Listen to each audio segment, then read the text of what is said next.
آئیے چلتے ہیں اس حدیث کی طرف جو بڑی زبردست حدیث ہے۔ ہاں، نبوت آپ صلی اللہ علیہ وسلم کی صداقت کی، آپ کی نبوت کی شہادت کی کھلی اور واضح دلیل ہے۔ آپ فرماتے ہیں سیأتی علی الناس سنوات خداعات، ان قریب لوگ دھوکے بھرے سالوں کا سامنا کریں گے، یصدق فیہ الکاذب، تو ایسے دھوکے بھرے سالوں میں ہو کیا رہا ہوگا؟ ان سالوں میں یعنی اس وقت میں اور اس زمانے میں جھوٹے کو سچا بنایا اور مانا جا رہا ہوگا، وَيُكَذَّبُ فِيهِ الصَّادِقُ، اور سچے کو جھوٹا بنایا اور سمجھا جا رہا ہوگا، وَيُؤْتَمَنُ فِيهِ الْخَائِنُ، اور کرپٹ بندوں کو، خیانت کرنے والے بندوں کو امانتیں سپرد کی جا رہی ہوں گی، ہاں ذمہ داریاں اور عہدے دیے جا رہے ہوں گے، وَيُخَوَّنُ فِيهَا الْأَمِينُ، اور امانت دار کو خائن، خیانت کرنے والا ثابت کیا جا رہا ہوگا۔ تو یعنی یہ ریپلیسمنٹ ہوگا، اور آج دیکھ لیں کیسا ریپلیسمنٹ ہو رہا ہے۔ ذرا سا کسی نے مرضی مطابق کام نہیں کیا، فوراً اس کا ریپلیسمنٹ، کہ بھئی یہ بندہ اپنے کام کا نہیں ہے، یہ تو ہماری منمانی میں روڑے اٹکاتا ہے، اڑنگے لگاتا ہے۔ اس کے بعد آپ صلی اللہ علیہ وسلم نے فرمایا وَيَنطِقُ فِيهَا الرُّوَيْبِضَةُ، اور اس زمانے میں رویبضہ بولا کریں گے۔ ہاں، پوچھا گیا وَمَا الرُّوَيْبِضَةُ، یہ رویبضہ کون ہے اے اللہ کے رسول، یہ کیا چیز ہے؟ تو آپ نے فرمایا الرجل التافہ یتکلم فی امر العامہ، وہ بے حیثیت آدمی، وہ رذیل حقیر ذلیل آدمی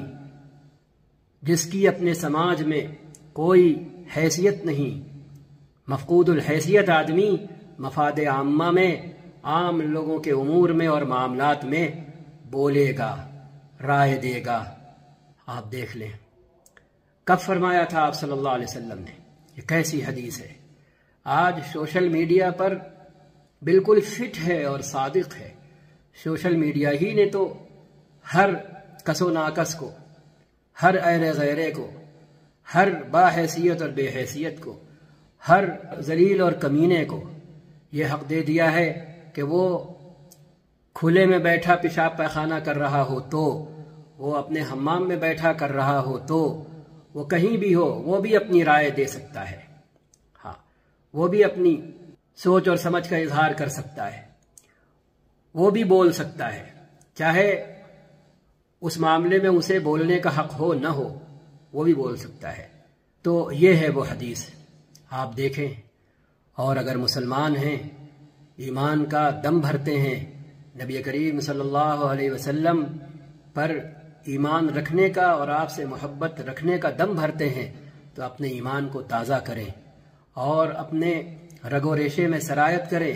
کہ آپ اللہ کی طرف سے بھیجے ہوئے آخری رسول ہیں، اور یہ حدیث اور حدیثوں کی طرح آپ کی نبوت کی اور آپ کی نبوت کی صداقت کی بین کھلی دلیل ہے۔ جب سوشل میڈیا کا وجود بھی نہیں تھا، اس سے بہت پہلے نبی کریم صلی اللہ علیہ وسلم نے کیسے یہ بات فرما دی کہ ایسا سسٹم انسانوں کو حاصل ہو جائے گا اور ایسی سہولت حاصل ہو جائے گی کہ ہر آدمی اپنی رائے دے سکے گا، چاہے وہ اس معاملے میں رائے دینے کا حقدار ہو یا نہ ہو، ہر آدمی اس میں۔ اور آگے بڑھ کر بولیں تو ہر آدمی کی ووٹنگ بھی شامل ہو گئی، کہ جو جمہوریت کی بہت بڑی دین ہے یہ بھی شامل ہو گئی،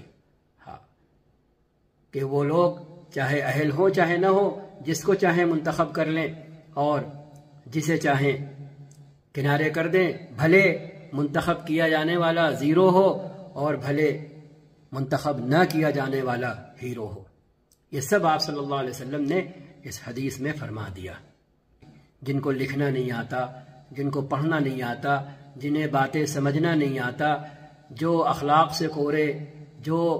امانتوں سے کورے، جو خیانتوں سے آباد، ایسے لوگوں کو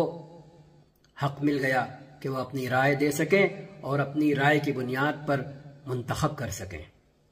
یہ سب آپ صلی اللہ علیہ وسلم نے فرما دیا۔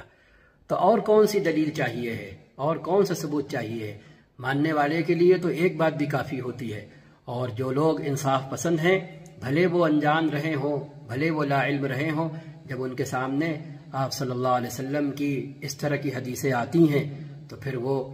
آپ کو مانے بنا اور آپ کے پیغام کو اپنے وجود کا حصہ بنائے بنا نہیں رہتے۔ اسی کا نام ایمان لانا ہوتا ہے اور اسی کا نام اسلام لانا ہوتا ہے۔ تو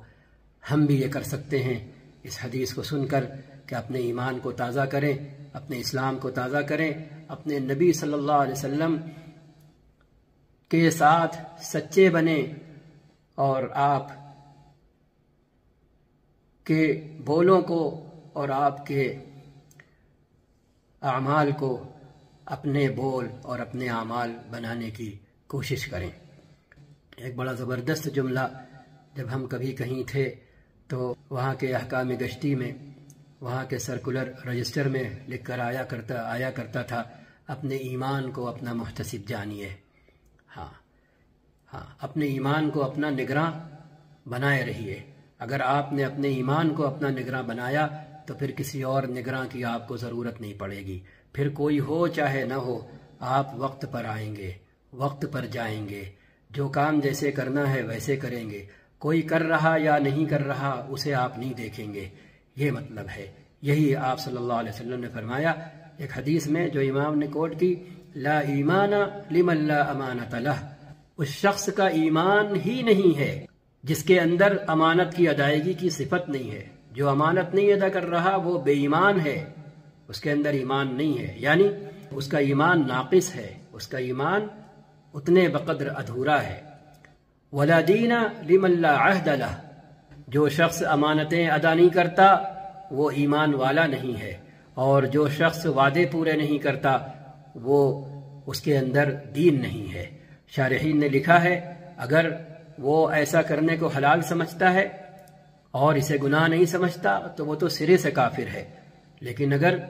وہ سمجھتا ہے کہ گناہ کر رہا ہے اور حقیقت میں اسے امانت ادا کرنا چاہیے، جس کی ہے اس تک پہنچانا چاہیے، اور جو کام اس کے ذمے اور اس کے سپرد کیا گیا ہے اسے من و عن اسی طرح ادا کرنا چاہیے، یہ سمجھتا ہے، لیکن اس کے بعد وہ کمی کوتاہی میں مبتلا ہے تو اسی کے بقدر اس کا ایمان بھی کمی کوتاہی کا شکار ہے اور کم ہے، ناقص ہے۔ اسی طرح جو وعدے پورے نہیں کرتا، جو عہد وفا نہیں کرتا، لیکن یہ سمجھتا ہے کہ وہ گناہ کر رہا ہے تو پھر اس کا دین ناقص ہے، کم ہے، ادھورا ہے۔ ہم مثال دیا کرتے ہیں جیسے موبائل کی بیٹری جب پوری ہوتی ہے، فل چارج ہوتی ہے تو ہم کہتے ہیں 100% چارج ہے، جب استعمال ہو کے کم ہو جاتی ہے تو ہم اسی حساب سے اس کی پرسنٹیج بتاتے ہیں کہ 80% ہے، 70% ہے۔ جب 40 اور 30 اور 20 تک آ جاتی ہے تو پھر ہم دیکھتے ہیں کہ میسج آ رہا ہوتا ہے کہ بھئی بیٹری آپ اپنی چارج کریں، کیونکہ اب بڑے کاموں کے لیے آپ کا موبائل اہل نہیں ہے۔ اور اسی درمیان اگر اپڈیٹ آ جائے کمپنی سے تو کمپنی کا پیغام بھی ساتھ میں لگا ہوتا ہے کہ آپ اپڈیٹ کرنے چلیں اپنی ڈیوائس کو، تو کم سے کم 50% آپ کی ڈیوائس کی بیٹری چارج ہو۔ تو اسی طرح یہاں بھی معاملہ ہے کہ جو گناہ ہم کر رہے ہیں، جتنے گناہ کر رہے ہیں، جس طرح سے کر رہے ہیں، ان کے مطابق ہمارا ایمان بھی کم ہوتا چلا جاتا ہے یا کم رہتا ہے، جس کے بڑھانے کی اور جسے مکمل کرنے کی ہمیں ہر وقت ضرورت اور اشد ضرورت رہتی ہے۔ اور اس کی ایک صورت آپ صلی اللہ علیہ وسلم نے بیان فرمائی جو ابھی پہلے گزر چکی، کہ ہم برائی کی دنیا سے ہجرت کر کے اچھائی کی دنیا میں آ کر آباد ہو جائیں تو ہماری اس ڈیوائس کی بیٹری بھی جو ایمان ہے وہ پوری چارج رہے گی اور اس کے اندر کمی نہیں ہوگی۔ اللہ تعالی ہم کو آپ کو کہنے سننے سے زیادہ عمل کرنے کی توفیق عطا فرمائے، بولنے والے کو سب سے زیادہ، سننے والوں کو اس سے زیادہ۔ السلام علیکم ورحمۃ اللہ وبرکاتہ۔